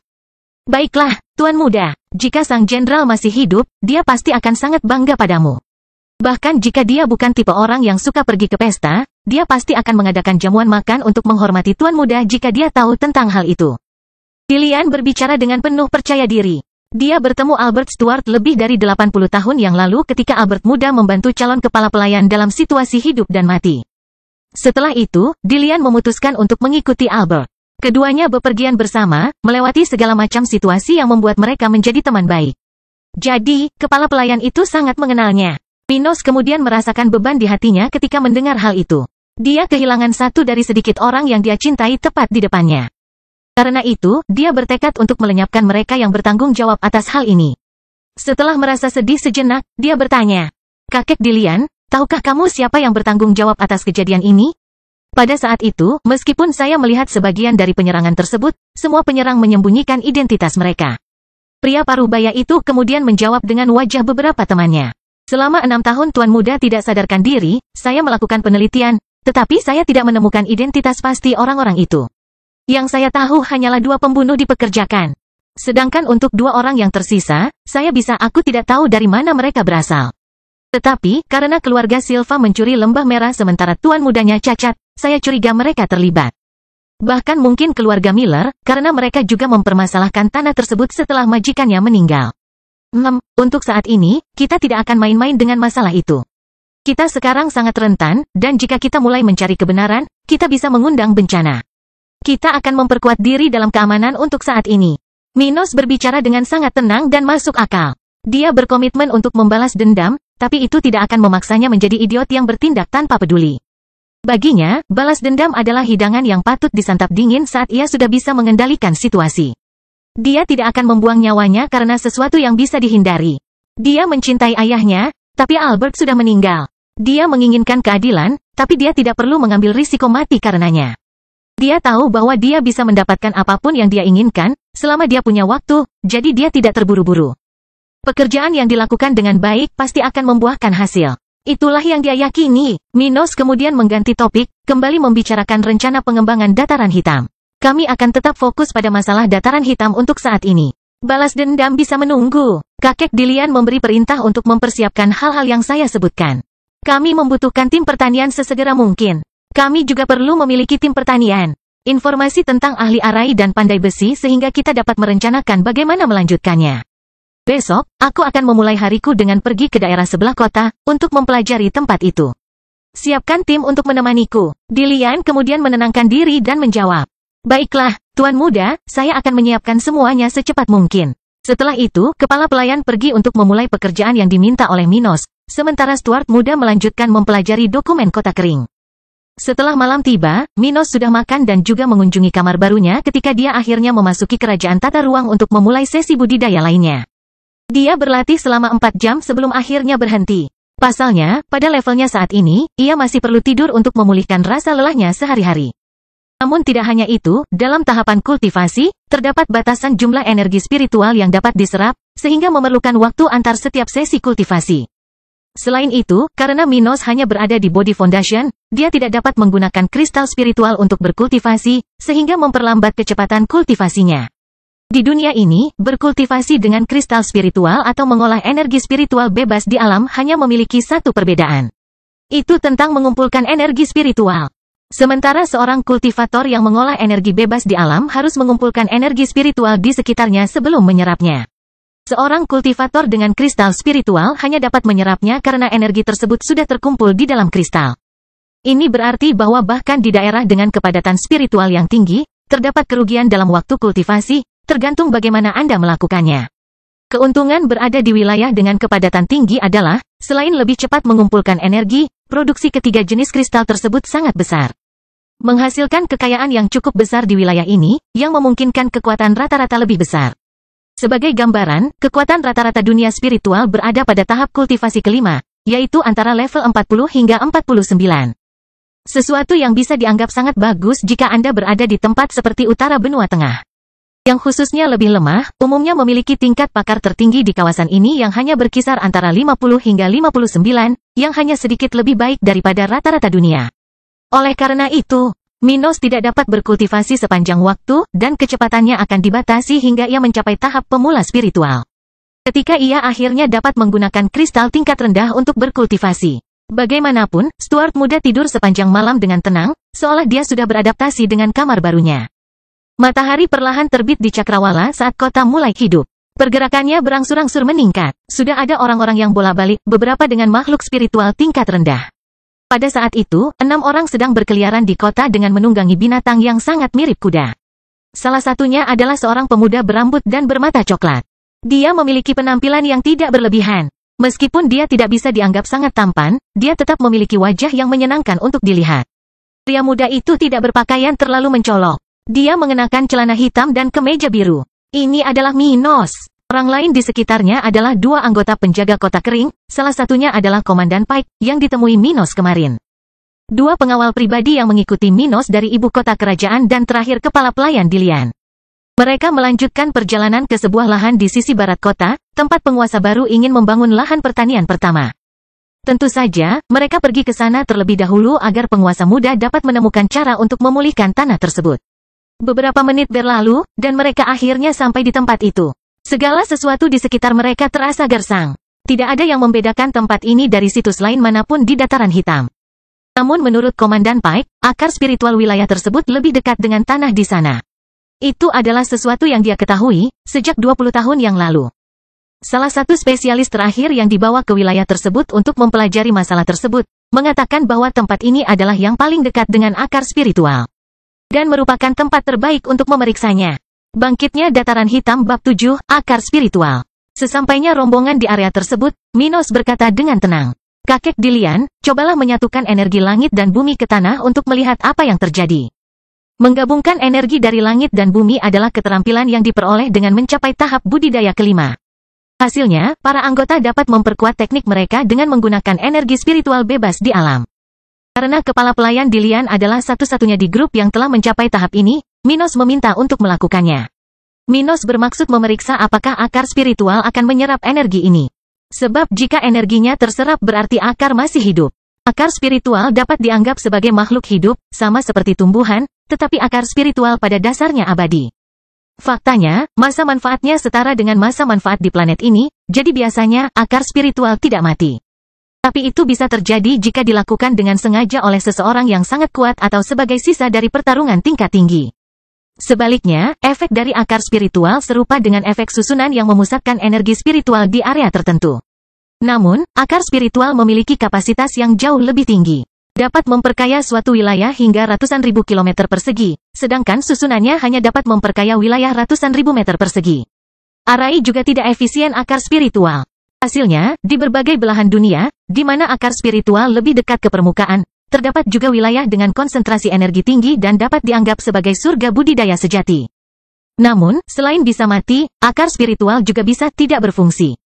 Hal ini biasanya mengakibatkan menurunnya kepadatan spiritual di wilayah terdekat. Oleh karena itu, Minos ingin mengetahui apakah akar spiritual wilayah dataran hitam masih hidup atau sudah mati. Setelah beberapa detik, Dilian melepaskan sejumlah besar energi yang diarahkan ke tanah di wilayah tersebut. Saat energi itu ditelan oleh medan seolah-olah ada sesuatu yang lapar sedang menyaksikan makanan kesukaannya lewat tepat di depan mata. Minos lalu berpikir, akar spiritualnya masih hidup, tapi sepertinya menyedot energi spiritual apapun di tanah. Dari penjelasan kakek Dilian, setiap kali seseorang menanam sesuatu di dataran hitam, tanaman itu akan layu dan berubah menjadi hitam seluruhnya. Kemudian akhirnya berubah menjadi debu. Sedangkan untuk benih, akan segera dikonsumsi setelah menyentuh tanah. Dia kemudian memutuskan untuk bertanya. Komandan Pike, ketika ahli terakhir datang ke sini, kesimpulan apa yang dia dapatkan? Pike lalu menjawab dengan tulus. Menurut ahli itu, akar spiritual tampaknya sangat lemah, menyerap semua energi spiritual yang dimilikinya untuk bertahan hidup. Minos berpikir sambil tersenyum. Yah, dia tidak salah tentang masalahnya. Tapi dia juga tidak tahu bagaimana cara memperbaikinya, karena biayanya akan sangat mahal bagi siapapun di dunia ini. Lagi pula, tidak semua orang berani menyia-nyiakan obat ilahi untuk menyuburkan akar spiritual. Karena biayanya, metode seperti itu tidak akan mendapat banyak dukungan. Adapun obat-obatan ilahi, itu adalah obat-obatan yang diperlukan bagi seseorang yang mencapai level 100. Minos memecah kesunyian. Saya punya cara yang bisa membantu mencegah akar spiritual itu menyerap energi yang ada di dalam tanah. Dengan itu, kita akan bisa menanamnya di dataran hitam. Tentu saja, kita masih harus meningkatkan jumlah unsur hara di dalam tanah, tapi itu bagian yang mudah. Setelah mendengar ini, semua orang terkejut, terutama 2 penduduk asli dataran hitam, yang tidak menyangka hal ini akan terjadi. Komandan Pike langsung bertanya dengan wajah serius. Dan bagaimana Tuan Muda akan melakukan ini? Bawalah kelompok ke sini, suruh mereka menggali lubang sedalam setidaknya 100 meter. Setelah lubang siap, beritahu saya. Minos menjawab dengan samar. Lagi pula, dia tidak akan pernah mengatakan apa yang akan dia berikan di sini untuk orang yang baru dia temui. Ayo kembali ke kakek Dilian. Pekerjaan kita di sini sudah selesai. Maka, 6 orang kembali ke kota, sementara 2 di antaranya segera berpisah untuk membentuk kelompok penggalian. Setelah sampai di mansion, Dilian akhirnya bertanya kepada Minos tentang detail resolusi tersebut. Tuan muda, apa yang ingin Anda lakukan dengan lubang ini? Minos menjawab tanpa menyembunyikan apapun. Masalah dengan akar spiritual adalah kurangnya energi spiritual. Saya tidak tahu mengapa hal itu terjadi, tetapi selama sejumlah besar energi disimpan, akar spiritual tidak akan lagi mencuri energi yang ada di dalam tanah. Memecahkan poin utama. Adapun bagaimana aku akan melakukan ini, aku akan memasukkan obat ilahi ke dalam lubang itu. Setelah itu, kita akan menguburnya. Dengan itu, akar spiritual akan mulai menyerap energi hanya dari obat ilahi, sehingga memungkinkan organisme hidup untuk melakukan hal ini. Berkembang di dalam tanah. Kedalaman 100 meter hanya untuk memastikan bahwa akar spiritual tidak terus mencuri energi dari tanah. Hal ini juga akan mengembalikan akar spiritual ke masa kejayaannya, meningkatkan kepadatan energi spiritual di dataran hitam. Namun hal ini akan memakan waktu 30 tahun untuk terwujud karena jumlah energinya yang besar. Namun, dalam waktu sekitar 10 tahun, efeknya akan mulai terlihat. Pada saat itu, konsentrasi spiritual di dataran hitam harus sama dengan di lembah merah dan akan terus berkembang hingga menjadi wilayah dengan konsentrasi tinggi. Apa, Tuan Muda, bukankah itu terlalu boros? Bahkan jika dataran hitam pulih, menurutku itu tidak sepadan. Dilian berbicara sambil terlihat sangat pucat seolah dia telah kehilangan hampir separuh darah di tubuhnya. Tentu saja, bagi dia yang belum mengetahui total kekayaan kerajaan tata ruang. Apa yang baru saja dikatakan Minos tidak ada bedanya dengan ingin membakar uang demi orang asing. Itu tidak masuk akal baginya. Hehe, kakek Dilian, jangan khawatir, saya punya obat ilahi lainnya. Menghabiskan satu saja untuk proyek ini tidak akan sia-sia. Minos meyakinkan pria paruh baya di depannya. Bagaimanapun juga, kerajaan tata ruang memiliki hampir 30 obat dewa. Itu karena setiap obat dapat menyebabkan seseorang dengan level 99 mencapai level 100 setelah sepenuhnya menyerap energi yang ada di dalamnya. Namun, sejak Tuhan manusia pertama, jutaan tahun telah berlalu. Namun hanya ada 42 Tuhan manusia sepanjang sejarah. Hal ini bukan hanya disebabkan oleh kurangnya sumber daya. Masalahnya adalah kebanyakan dari mereka yang bisa mencapai level 100 akhirnya mati sebelum mencapai pencapaian tersebut. Jadi, Minos tidak berharap membantu 28 orang mencapai level itu, jadi menghabiskan obat ilahi untuk membangun markasnya akan bermanfaat. Dilian kemudian menghela nafas setelah mendengar bahwa Minos tidak akan menyerah pada ide absurd tersebut. Berharga, hal seperti itu tidak akan pernah berguna bagi Dilian. Kakek Dilian, saya ingin Anda mengorganisir sebuah kelompok untuk membangun sebuah danau buatan yang berjarak 30 km dari kota. Saya bermaksud untuk mencampurkan air dari sungai-sungai di wilayah tersebut dengan air dalam jumlah besar dari kerajaan tata ruang. Air ini sangat kaya akan nutrisi dan energi spiritual. Hal ini akan membantu meningkatkan kualitas tanah dan tanaman yang akan ditanam di masa depan. Dilian kemudian pergi untuk menyelesaikan masalah ini dan masalah lainnya, dan Minos, yang sendirian di kantornya, memutuskan untuk pergi ke kerajaan tata ruang dan terus berkultivasi. Di dalam kerajaan tata ruang, Stuart muda sedang berkultivasi selama 3 jam penuh ketika dia akhirnya naik level ke level 3. Dia senang dengan kemajuannya karena dalam 5 hari dia berhasil naik dari level 0 ke level 3 yang sangat cepat. Jika kecepatan seperti itu dipublikasikan, bahkan para jenius di kerajaan tingkat tertinggi pun akan iri.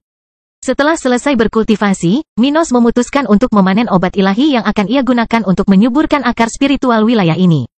Ia kemudian mengambil beberapa peralatan dari rumah besar yang berada di sebelah danau dan pergi menuju sebuah taman besar yang terdapat beberapa tumbuhan, beberapa umbi-umbian, dan pohon buah-buahan. Itu semua adalah obat ilahi. Minos kemudian memutuskan untuk memanen obat tertentu yang berakar di dalam tanah. Ia kemudian menerapkan teknik memanen yang dipelajarinya dari ilmu yang diperoleh dari warisannya. Setelah beberapa menit, dia memegang sesuatu yang tampak seperti wortel besar, yang tampak sangat menarik, sangat oranye, tanpa ketidaksempurnaan. Minos kemudian menyimpannya di cincin spasialnya dan kemudian kembali ke rumahnya. 3 hari berlalu dengan cepat, lubang sepanjang 100 meter di sisi barat kota sudah digali, sedangkan untuk telaga buatan masih dalam tahap persiapan. Akhirnya, salah satu masalah paling rumit di dataran hitam akan terpecahkan. Bangkitnya dataran hitam bab 8, awal pertanian 1. Minos tidak melakukan hal penting apapun untuk kota kering dalam 3 hari yang telah berlalu. Dia hanya melaporkan bawahannya untuk memulai sensus, untuk menemukan orang-orang paling berbakat di kota. Itu karena tidak lama lagi jumlah penjaga saat ini harus ditambah. Faktanya, jumlahnya saat ini masih kecil, namun kota tersebut tidak memiliki kapasitas untuk menciptakan lebih banyak lowongan. Namun, hal ini akan berbeda di masa depan. Akhirnya Minos mencapai level 4 tadi malam dan sangat bersemangat dengan masa sebelumnya. Hari ini dia akhirnya akan menguji teorinya dan memecahkan masalah dataran hitam. Akhirnya, dia pergi bersama kepala pelayan Dilian dan 2 penjaga lainnya menuju lubang 100 meter di sebelah barat kota. Penjaga kedua itu dipilih dengan baik oleh kepala pelayan agar tidak ada bocoran tentang apa yang akan mereka lakukan. Tentu saja, kedua penjaga itu tidak mungkin mengetahui bahwa obat ilahi akan terkubur di tempat itu, tapi tidak baik mengambil risiko yang tidak perlu. Selain itu, tidak akan ada lagi orang yang hadir. Setelah beberapa menit menaiki binatang spiritual, rombongan itu mencapai area yang sudah kosong. Minos kemudian mengeluarkan obat ilahi yang tampak seperti wortel dari cincin spasialnya dan melemparkannya ke dalam lubang. Pemuda itu menunggu beberapa saat dan kemudian berbicara. Kakek Dilian, cobalah melakukan gerakan itu di sebelah. Mari kita lihat apakah akar spiritual itu akan menyerap gerakanmu lagi. Pria parubaya itu mengikuti perintah tuan mudanya, melakukan gerakan tersebut. Dia mengumpulkan banyak energi spiritual yang diarahkan ke medan, beberapa meter dari lubang. Namun kali ini, sesuatu yang berbeda terjadi. Alih-alih energi spiritual menghilang setelah menyentuh tanah, energi spiritual tersebut justru menciptakan lubang sedalam lebih dari 1 meter. Yang jelas, akar spiritual tidak lagi menyerap energi bebas di dalam tanah. Dilian tersenyum setelah melihat akhir cerita itu dan kemudian berbicara dengan senyuman lembut. Sepertinya sudah terselesaikan, Tuan Muda benar-benar tentang masalahnya. Sekarang, kalian berdua, bantu aku menutup lubang ini. Setelah melihat ini, Minos menghela nafas lega dan mulai menunggu 3 pria di depannya mengisi lubang tersebut. Sekarang dia mempunyai pekerjaan yang panjang di depannya untuk membangun kota pertanian yang berkembang. Tapi ini bukan sembarang kawasan pertanian. Tidak, wilayah tersebut merupakan wilayah dengan budaya konsentrasi spiritual yang tinggi. Setidaknya itulah tujuan Minos ketika diperintahkan pembangunan danau buatan yang akan menerima air dari kerajaan tata ruang. Dengan adanya danau ini, para petani dapat mengairi tanaman yang ditanam di dataran hitam, dengan udara yang kaya akan energi spiritual dan nutrisi. Minos juga bermaksud mengumpulkan daun-daun berguguran di kerajaan tata ruang dan mencampurkannya dengan pupuk alami yang ditemukan di wilayah ini. Ini akan menghasilkan sejenis pupuk super untuk lahan tersebut. Dia bahkan tidak bisa mengonsumsi barang-barang dari kerajaan tata ruang. Bayangkan dampak daun-daun pohon tersebut terhadap lingkungan ini. Kakek Dilian, ayo kembali. Kita harus menentukan tanaman yang akan kita tanam. Aku hampir lupa, apakah kelompok taninya sudah terbentuk? Minos memulai percakapan saat kelompok itu kembali ke mansion. Belum terbentuk sempurna, tapi harusnya sudah siap sebelum danau buatan. 6. Ini bagus. Sedangkan untuk tanamannya, saya memutuskan akan lebih baik untuk mulai menanam gandum, jagung, dan beras. Ketiga tanaman ini banyak diminati di wilayah utara benua dan memiliki waktu panen yang singkat. Faktanya, di dunia spiritual, perkebunan sama-sama memiliki hasil per hektar yang tinggi dan waktu panen yang singkat. Tentunya di tempat lain, dengan kondisi yang berbeda, nilai-nilai tersebut akan sangat berbeda. Misalnya gandum, jagung, dan beras di dunia ini baru bisa dipanen 2-3 bulan setelah tanam. Untuk hasil panennya antara 9-15 ton per hektar, tergantung tanaman yang ditanam. Dilian mengangguk dan berkata, sepertinya ini pilihan terbaik. Setelah kembali ke mansion, kepala pelayan menjalankan tugasnya sementara Minos pergi ke kantornya. Dia ingin menanyakan beberapa pertanyaan pada sekretaris Mia. Ia ingin mengembangkan pertanian untuk ekspor, namun ia juga bermaksud mendominasi pasar lokal dengan produknya. Bagaimanapun, produknya, secara teori, seharusnya memiliki lebih banyak energi spiritual daripada makanan yang dijual di kota. Itu sebabnya dia ingin membagi pertanian menjadi 2 momen. Pertama, dia akan menyiapkan lebih sedikit tanah untuk menghasilkan jumlah yang diminta oleh kota kering. Kedua, dia akan mulai mengekspor. Hal ini mempunyai 2 alasan. Pertama, dia ingin meningkatkan kekuatan kotanya secara keseluruhan. Kedua, dia tidak mempunyai cukup tenaga kerja atau bahkan lahan untuk bercocok tanam. Lagi pula, butuh waktu untuk memulihkan seluruh tanah di dataran hitam. Dan neraka, mereka juga tidak memiliki benihnya. Jadi pertama-tama, mereka harus menyiapkan sebidang kecil tanah. Mulai menanam, menjual di pasar dalam negeri. Menghasilkan keuntungan dan kemudian berinvestasi kembali untuk menciptakan siklus yang dapat memberikan pertumbuhan konstan hingga mencapai pasar luar negeri, dengan partisipasi yang signifikan. Bisa memakan waktu bertahun-tahun, itulah rencananya. Iya, bisakah kamu memberitahuku dengan siapa aku harus berbicara agar aku bisa mendapatkan data konsumsi makanan penduduk kota kering? Dia bertanya sambil tersenyum. Tuan Muda, saya dapat membantu Anda. Tidak ada seorang pun di pemerintah daerah yang menangani masalah ini secara eksklusif.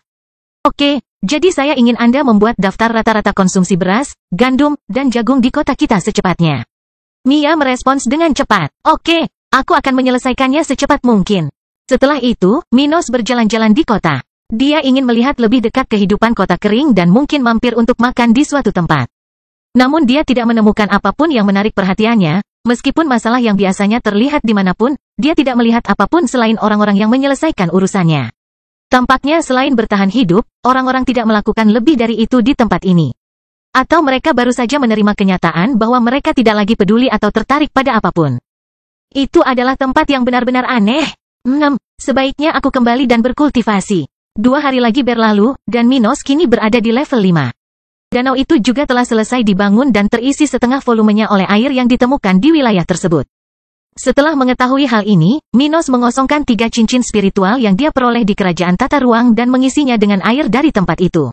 Setelah mengulangi tindakan tersebut beberapa kali, pemuda tersebut akhirnya selesai mengisi danau buatan tersebut. Sekarang mereka hanya perlu mengubah tanah dan kemudian berproduksi. Sementara itu di kota kering, rumor beredar dengan pesat. Berdasarkan hal ini, penguasa yang baru saja tiba di dataran hitam kini mempekerjakan 200 orang untuk bekerja di pertanian lokal. Sekelompok orang membicarakan topik ini di tempat tertentu di kota. Sungguh tidak masuk akal. Menurut anak nakal ini, apa yang dia lakukan? Apa yang dia inginkan dari para petani? Apakah dia berpikir bahwa dia bisa bercocok tanam di wilayah ini hanya karena dia menginginkannya? Kata seseorang dengan lantang. Hehe, mungkin belum ada yang memberitahunya tentang apa yang terjadi di sini. Pantas saja dia menerima tempat seperti ini. Orang lain berkata dengan nada meremehkan. Tush, kudengar mereka menemukan cara untuk memulihkan tanah. Sepupuku bekerja di penjaga kota, seperti yang kau tahu. Dia memberitahuku bahwa sejak Minos Stuart ini mengambil alih kekuasaan lokal, para penjaga harus membangun danau buatan dan alubang besar di sisi barat kota. Menurut Panglima, masalah di wilayah kita akan selesai setelah 2 hal ini dilakukan. Kata seorang pemuda yang berada di tengah-tengah rombongan. Dan apakah Anda percaya akan hal seperti itu? Dalam sejarah ribuan tahun, belum ada seorang pun yang mampu menemukan cara untuk mengatasi situasi ini. Bagaimana pemuda ini akan melakukannya? Orang lain yang ragu bertanya. Aku tidak tahu caranya, tapi konon mereka akan membayar 40 kristal kualitas rendah sebulan. Kata seseorang yang sepertinya cukup tertarik dengan pembayaran itu. Jika itu benar, aku pasti akan bergabung dengan grup itu. Beberapa orang berpikir sendiri. Yang lain berbicara seperti itu dan mengikuti ke seluruh kota. Sebagian besar meragukan, namun ada juga yang berharap rumor tersebut benar. Di tempat lain di kota, seorang wanita muda dengan gaun biru, rambut pirang, dan mata hijau sedang duduk di teras. Dia adalah seorang pedagang yang sedang melewati kota kering. Dan dia juga seseorang dari Stone Island, yang kembali dari perjalanan bisnis di Kerajaan Brown. Dia mendengarkan laporan dari seorang karyawan hotel yang dia ikuti tentang tindakan penguasa kota yang baru sambil memikirkan tentang bagaimana penguasa muda ini dapat menyelesaikan masalah dataran. Minos Stuart, ya, menarik. Aku ingin melihat apa yang bisa kamu lakukan. Jika itu benar, mungkin aku bisa mulai berbisnis di sini sebelum beritanya keluar. Edward, kita akan tinggal di kota ini selama sebulan ke depan. Saya ingin melihat apakah rumor ini benar. Apakah Anda yakin, Nona Ellen? Tempat ini sepertinya tidak layak untuk dikunjungi. Kata pria yang merupakan pengawal pribadi pemuda rambut pirang itu. HMPH, jika rumor itu terbukti benar, maka itu sangat berharga. Dan aku tidak akan rugi apapun dengan tetap di sini hanya untuk kali ini. Bangkitnya Dataran Hitam Bab 9, Awal Pertanian 2. 3 hari lagi telah berlalu sejak telaga buatan selesai dibangun, dan pada saat itulah benih dan kelompok tani telah dipersiapkan. Minos juga telah mencapai level 6. Hari ini, kelompok 200 petani terpilih akan mulai menyiapkan tanah. Semula mereka hanya akan menggarap lahan seluas 3 hektar. Ini adalah batasan yang ada saat ini, mengingat tenaga kerja yang tidak mampu mereka bayar. Namun maksimal 3 bulan kemudian, saat panen, jika semuanya dijual di pasar dalam negeri, maka akan diperoleh hasil 55.000 kristal kualitas rendah jika biji-bijian tersebut dijual dengan harga yang sama dengan harga pesaing. Dengan jumlah tersebut, Minos dapat melipat gandakan kerja angkatan bersenjata, membiayai pembangunan tingkat rendah untuk meningkatkan konsentrasi spiritual kota, dan meningkatkan jumlah penjaga lokal. Minos juga akan membangun akademi untuk anggota masa depan tentara dataran hitam dalam beberapa bulan lagi, yang akan menerima teknik tingkat hitam dan perak serta sumber daya dalam jumlah besar. Namun, ini hanyalah permulaan. Dengan produksi 10 ton di bulan-bulan pertama, mereka akan memenuhi sebagian kecil dari permintaan bulanan di wilayah dataran hitam. Masih memerlukan waktu agar wilayah ini memiliki kehadiran yang kuat dalam perdagangan di benua tengah utara. Namun ini juga merupakan saat di mana mereka perlu memperkuat diri karena beberapa kekuatan ekonomi tidak menyukai pesaing baru. Sore itu Minos keluar membahas 3 orang. Faktanya, mereka adalah siswa muda di Black Star Academy, akademi spiritual setempat. Akademi spiritual yang dimaksud adalah tempat di mana anak-anak usia 6 hingga 10 tahun dapat mempelajari pengetahuan dasar tentang budidaya, spesialisasi yang ada, bahkan geopolitik. Tergantung tempatnya berada, akademi spiritual ada di hampir setiap kota manusia. Lagi pula, tidak semua orang bisa mempelajari informasi dasar dalam keluarganya. Jadi, tempat-tempat ini diciptakan sejak dahulu kala, bahkan keluarga terbesar semuanya mengirimkan anak-anak mereka ke akademi spiritual terbaik. Tentu saja, Akademi Bintang Hitam tidak akan menarik perhatian jika dibandingkan dengan akademi yang ada di ibu kota kerajaan Brown. Tapi itulah yang bisa dimiliki oleh warga kota kering. Pokoknya Minos hendak menemui 3 siswa yang akan segera lulus karena sensus yang diperintahkannya sudah selesai. Dan yang mengejutkan Minos, 3 pemuda dari Black Star Academy memiliki bakat hitam. Itu luar biasa. Namun meski sulit ditemukan di wilayah ini, karena hampir seluruh penduduknya memiliki bakat dalam warna putih atau biru. Bukan tidak mungkin ada individu yang terlahir dengan bakat yang jauh lebih unggul dari orang tuanya. Keadaan seperti ini bisa saja terjadi jika melihat populasi yang besar, hanya saja kemungkinan kemunculannya kecil. Dan mengapa orang-orang ini tidak lebih sering terlihat di wilayah ini? Karena keluarga mereka biasanya pindah setelah mengetahui bakat anak-anak mereka, yang dilakukan sebelum anak-anak berusia 10 tahun dan mulai berkultivasi. Jadi, Minos ingin membawa ketiganya ke sisinya. Dia ingin memberikan tawaran yang murah hati kepada keluarga-keluarga ini untuk tinggal dan berkembang di kota kering. Dia telah meminta sekretarisnya Mia untuk mempersiapkan pertemuan di Akademi Bintang Hitam ini karena 2 pemuda memasuki akademi melalui program sosial yang memungkinkan beberapa siswa muda menghindari pembayaran biaya akademi. Program ini seperti pinjaman yang akan dibayar oleh para siswa setelah mereka lulus jika mereka memiliki bakat, setidaknya biru. Jika tidak, mereka akan dibebaskan dari pembayaran. Hal ini karena semua kekuatan regional membutuhkan orang-orang yang sedikit lebih lemah untuk melakukan layanan tertentu. Dan karena kebanyakan orang dengan bakat biru dapat mencapai level 39 dengan mudah, akan ada permintaan besar terhadap orang-orang dengan kekuatan ini di utara benua tengah. Dan dari ketiganya, 2 adalah laki-laki bernama Ralph dan Lee, dan 1 perempuan bernama Allison. Tak satu pun dari mereka adalah anggota keluarga besar atau bangsawan, jadi mereka tidak punya nama keluarga. Di dunia ini, mereka yang memiliki nama keluarga biasanya melakukan ini setelah membangun kekuatannya sendiri atau memilikinya ketika mereka dilahirkan dalam keluarga besar. Setelah beberapa menit berjalan, Minos tiba di pintu masuk Akademi Bintang Hitam. Tempatnya tidak begitu jauh dari rumahnya, hanya beberapa blok saja. Itu adalah bangunan yang dalam kondisi baik, berbentuk bintang, dan hanya berjarak 1 lantai dari lantai pertama. Warnanya abu-abu dan memiliki banyak jendela yang menghadap ke jalan. Hari ini, Minos hanya ditemani oleh 2 pengawal pribadi yang berada di level 35 dan 37. Dilian sedang mengurus urusan pertanian dan tidak bisa datang. Namun untuk negosiasi seperti itu, tidak diperlukan kekuatan lebih. Jadi, ketiga pria itu memasuki gedung ketika mereka dihentikan oleh seorang wanita parubaya, yang tampak sedikit kelebihan berat badan dan memiliki tahi lalat besar di pipi kanannya. Selamat datang di Akademi Bintang Hitam. Bolehkah saya mengetahui maksud kunjungan grup Anda? Dia bertanya dengan riang. Saya Minos Stuart. Sekretaris saya telah mengatur pertemuan dengan kepala sekolah Lionel Yale dan siswa Ralph dan Lee. Dia kemudian terkejut bahwa pemuda ini adalah penguasa baru di Dataran Hitam. Lagi pula, meski masyarakat tahu ia masih muda, kebanyakan orang tidak tahu kalau Minos baru berusia 15 tahun. Dan karena para penguasa biasanya jauh lebih tua. Jadi, Tuan Muda Stuart, Tuan Lionel ada di kantornya. Saya akan mengantar Anda ke sana. Dia kemudian mulai berjalan menuju sebuah ruangan di lantai 2 gedung itu. Sesampainya di depan kamar, terdapat sebuah bangku kayu besar dengan 2 orang anak laki-laki sedang duduk dan berbincang. Ini adalah Ralph dan Lee. Tak lama kemudian, Minos memasuki ruang kepala sekolah mengikuti wanita parubaya itu. Ada 3 pria di ruangan itu yang sedang berbicara. 2 dari mereka duduk di sisi meja yang sama, sementara yang lainnya duduk di ujung. Mereka bertanggung jawab atas Ralph dan Lee, sedangkan Lee bertanggung jawab atas sutradara Yale. Tuan Lionel, ini Minos Stuart. Lionel lalu menjawab dengan wajah tanpa ekspresi. Senang bertemu denganmu. Aku mendengar dari sekretaris Mia bahwa Tuan Muda ingin bertemu dengan murid Ralph dan Lee. Benarkah? Benar, saya baru saja tiba di kota kering dan mendapat informasi dari sensus yang baru saja dilakukan. Melalui ini, saya mengetahui tentang bakat kedua pemuda ini.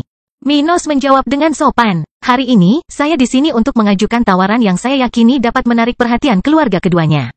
Saya tahu betul bahwa Anda pasti sudah membuat banyak rencana untuk meninggalkan dataran hitam, tapi sebelum itu, pikirkan tawaran saya.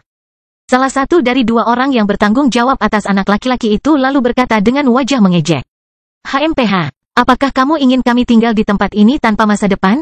Aku tidak tahu tawaran apa yang akan kamu berikan. Tapi aku ragu kamu bisa menawarkan sesuatu yang lebih baik daripada keluarga Yale. Ini adalah ayah Ralph, Raylan.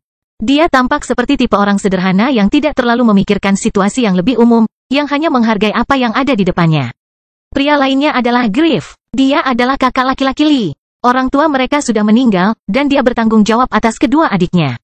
Salah satunya adalah Lee, dan yang lainnya adalah seorang gadis berusia 7 tahun, Ain. Griff adalah orang yang lebih cerdik dari Raylan. Dia sangat penasaran dengan penguasa baru yang secara ajaib telah memecahkan masalah dataran hitam. Setidaknya, itulah yang paling banyak dibicarakan hari ini. Griff lalu bertanya, apa yang bisa Tuan Muda Stuart tawarkan untuk kami? Kami juga sudah memiliki kesepakatan dengan keluarga Yale. Saya tidak tahu apakah itu bisa dibatalkan. Direktur kemudian mengangguk dan berkata, benar, kami telah berinvestasi pada Ralph dan Lee selama hampir 4 tahun. Kami tidak bisa menyerah begitu saja pada mereka. Minos kemudian berbicara, saya memahami situasinya, tapi saya punya tawaran untuk kedua belah pihak. Tentu saja, mereka yang bertanggung jawab atas kedua anak laki-laki itu adalah mereka yang punya pilihan. Sedangkan untuk keluarga Yale, mereka hanya membiayai pendidikan dasar. Harganya bahkan 1000 kristal tingkat rendah untuk keduanya. Minos kemudian melihat ke arah sutradara dan berkata, apa yang saya tawarkan adalah sesuatu yang tidak bisa ditawarkan oleh keluarga Yale. Saya tidak meremehkan keluarga Anda, tetapi mereka akan menjadi kurang penting jika mereka pergi ke sana. Mereka akan menerima lebih sedikit kristal dan teknik yang lebih sedikit daripada yang bisa mereka peroleh dengan saya. Saya akan membayar keluarga Yale pengembalian dana sebesar 4.000 kristal tingkat spiritual rendah untuk masing-masing dari dua anak laki-laki yang memutuskan untuk tinggal di dataran hitam. Sedangkan untuk keluarga pemuda, pikirkan selama beberapa hari tentang apa yang bisa Anda peroleh dari keluarga Yale dan datang untuk berbicara denganku di mansionku. Saya akan mengatakan dengan tepat tawaran saya saat itu. Tapi aku bisa meyakinkanmu bahwa aku bisa memberikan teknik budidaya tingkat hitam segera setelah pemuda mencapai usia 10 tahun tua. Bangkitnya dataran hitam bab 10, keputusan.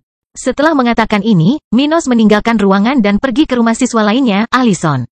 Dia tinggal 10 menit dari akademi bersama keluarganya. Saat Minos pergi, sutradara Lionel mencoba meyakinkan mereka yang bertanggung jawab atas Lee dan Ralph untuk tidak menerima tawaran Stuart muda.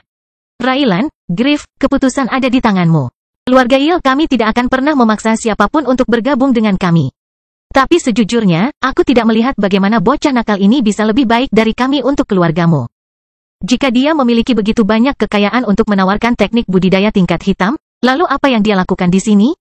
Sejujurnya, aku tahu sedikit tentang masa lalu anak itu. Meskipun ayahnya adalah seorang raja spiritual, dia masih menjadi bawahan keluarga kerajaan. Dan sejauh yang aku tahu, bawahan ini hanya menerima 2 teknik tingkat hitam, yang mana biasanya tidak menyelidiki dalam budidaya. Jadi, jika dia memiliki 2 teknik yang ditinggalkan ayahnya dan sebuah teknik rusak, semuanya tingkat hitam. Lalu mengapa tidak menjual salah satu teknik ini dan terus tumbuh lebih kuat di wilayah yang kaya energi spiritual?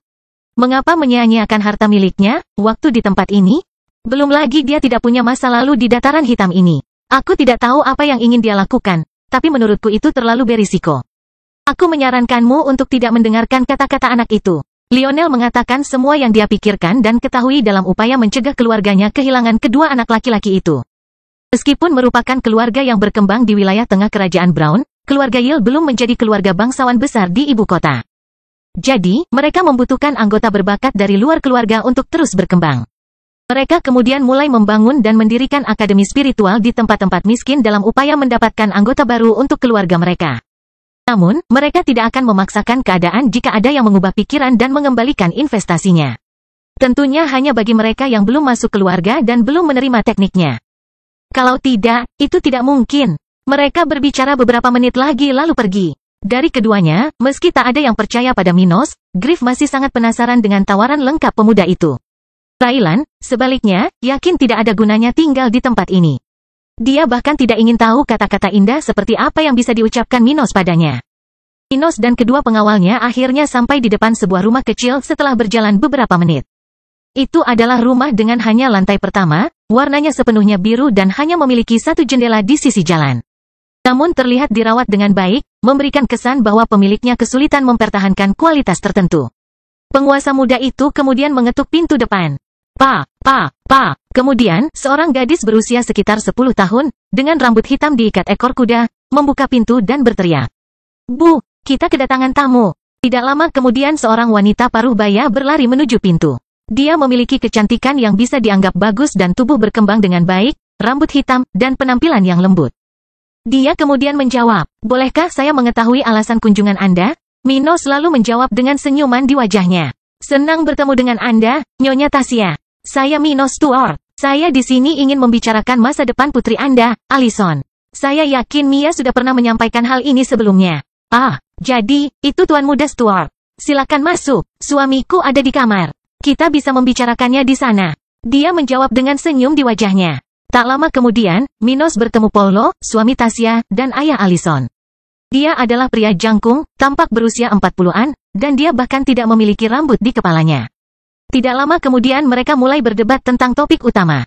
Paulo lalu bertanya, jadi, anak muda, untuk apa aku mempertaruhkan masa depan putriku dengan memaksanya tetap tinggal di sini? Minos kemudian mulai meletakkan semua kartunya di atas meja. Yah, sebelum aku datang ke sini, sangatlah bodoh jika membuang kesempatan untuk pergi ke tempat yang lebih baik. Tapi sekarang berbeda. Aku memungkinkan untuk mengolah tanah dataran hitam, yang bisa kamu lihat bersama. Mata Anda sendiri dalam waktu kurang dari sebulan ketika tanaman sudah cukup besar sehingga semua orang di kota dapat melihat perubahannya, serta energi spiritual dataran hitam akan mulai meningkat dalam 10 tahun. Oleh karena itu, saya sudah menyelesaikan 2 permasalahan utama di kawasan. Tinggal menunggu waktu sebelum kawasan berkembang.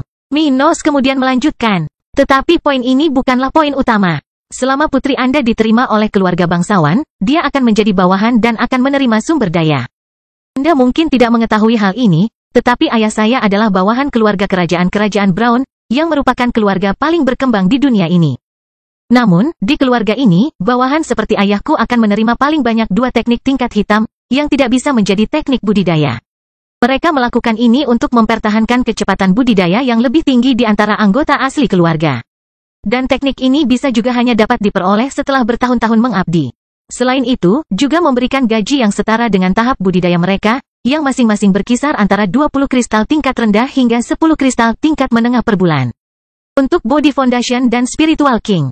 Dan mereka tidak memberikan apapun kepada keluarga bawahannya. Kemudian Minos memandang serius pria dan wanita di depannya dan berkata, saya menawarkan teknik tingkat hitam yang berspesialisasi dalam budidaya pada saat dia mencapai usia untuk mulai berkultivasi. Saya juga menjamin bahwa semua teknik yang akan dia terima, setidaknya, tingkat hitam. Dan tergantung pada layanan yang dapat dia berikan. Ada kemungkinan dia akan dihargai dengan gelar yang lebih tinggi. Saya juga akan menawarkan pembayaran mulai dari 50 kristal spiritual tingkat rendah hingga 50 kristal tingkat menengah per bulan. Jika dia mencapai level raja spiritual, atau lebih tinggi dari itu, tergantung pada tahap kultivasi yang dia jalani. Dan ada kemungkinan kalian berdua juga bisa terbantu di masa depan. Tergantung pada kinerja putrimu, aku bahkan mungkin bisa membantumu mencapai level 69 selama hidupmu. Tapi aku tidak bisa membantumu melewatinya, karena seseorang dengan bakat biru paling banyak bisa mencapai level ini, menggunakan cara khusus. Di dunia ini, bakat biru berarti jika seseorang punya waktu, mencapai level 29 adalah suatu kepastian. Dari sana, orang tersebut akan memiliki lebih dari 50% untuk melanjutkan ke langkah berikutnya. Dalam tahapan-tahapan tersebut, tidak ada hambatan, sehingga seseorang yang mencapai tahapan tertentu dapat mencapai puncaknya jika terus berkultivasi. Untuk mencapai stadium 5, kemungkinannya kurang dari 20%, jika tidak ada bantuan pil atau obat khusus. Dan dari sana, diperlukan sumber daya khusus untuk digunakan. Tapi ada juga batasannya. Sebagai gambaran, dengan talenta putih, biru, hitam, perak, dan emas, dengan item khusus seseorang dapat mencapai tahapan masing-masing, ke-5, ke-7, ke-9, dan ke-11. Setelah selesai berbicara, Minos kemudian menunggu respon orang tua Allison. Ini, apakah kamu benar-benar memiliki kemampuan untuk melakukan hal-hal ini? Aku yakin bahkan Raja Brown pun tidak bisa menjanjikan hal itu. Paulo berkata dengan wajah yang tidak bisa dimengerti. Setelah itu, Minos menunjukkan kepadanya sebuah gulungan perak. Itu adalah teknik serangan yang diklasifikasikan dalam tingkat perak. Setelah melihat ini, Paulo sangat takjub. Pemuda ini bisa mengeluarkan teknik legendaris seperti itu. Sepertinya dia menunjukkan sesuatu yang sangat biasa. Meskipun Paulo belum pernah melihat teknik yang begitu baik, di dunia ini, siapapun akan mengetahui tingkat suatu teknik hanya dengan melihatnya sekali. Ini karena teknik tersebut menyimpan spiritualitas tertentu di dalamnya. Setelah mengembalikan gulungan itu ke Minos, Pollo dan keluarganya bertekad bahwa pemuda ini pasti bisa melakukan hal yang dijanjikannya. Tidak lama kemudian mereka setuju untuk membiarkan putri mereka bergabung dengan pasukan Minos. Segera setelah itu, Minos menyuruh mereka untuk membawa putri mereka ke mansion segera setelah dia berusia 10 tahun, yang akan terjadi dalam beberapa minggu ke depan. Minos kemudian kembali ke rumahnya setelah berpamitan. Jadi, 1 minggu penuh berlalu. Minos telah berlatih tenaga pada hari-hari itu hingga mencapai level 8. Pada periode ini, 3 hektar telah disiapkan dan tanaman sudah mulai tumbuh di dalam tanah. Hari ini, Minos akhirnya menerima kunjungan dari Griff, penanggung jawab Lee. Griff sangat penasaran untuk mengetahui apa tawaran Minos, dan tergantung seberapa bagus tawaran itu, Lee juga bisa bergabung dengan kekuatan Stuart muda.